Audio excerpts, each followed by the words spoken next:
Hi, I'm Todd Atticus, and welcome to Sala Alas, an exhibition of new works from my blue period.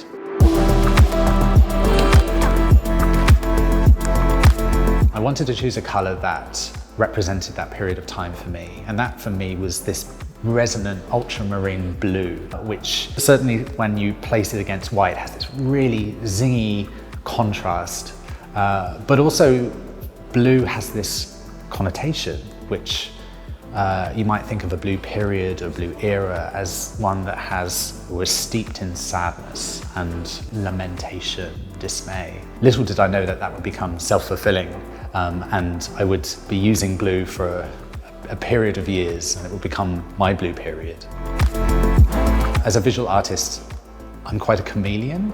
I'm always inspired by the things that I see around me, and I always want to kind of jam everything together. So using a single colour has meant that I've had to slow down, consider composition, consider simplifying the images that I make, but it's also allowed me to tie and weave all of these disparate elements together to create something that is cohesive, that speaks with one voice. Alas is such an important word, but one we no longer use, weirdly, or it feels like it's dropped out of common parlance. I think that alas could be the word of our moment. I think that it contains all of the right direction almost for living amongst the chaos and calamity that we find ourselves in. Not least because alas expresses sadness and dismay. Alas also contains a nugget.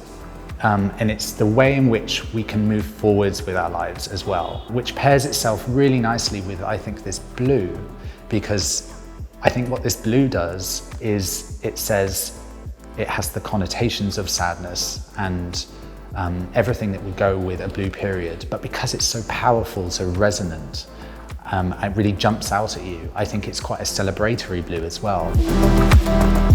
Part of the show is about repetition and what happens when you say the same word multiple times. It begins to distort, change, become something almost illegible.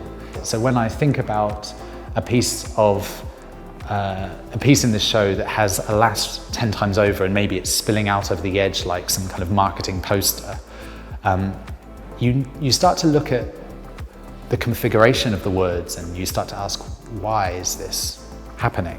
Almost as if the word itself is becoming a logo.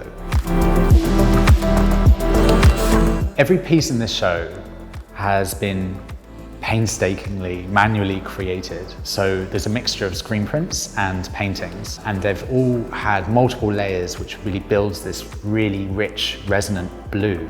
It was really important that these are screen printed and not just simply printed out on computer or inkjet or whatever.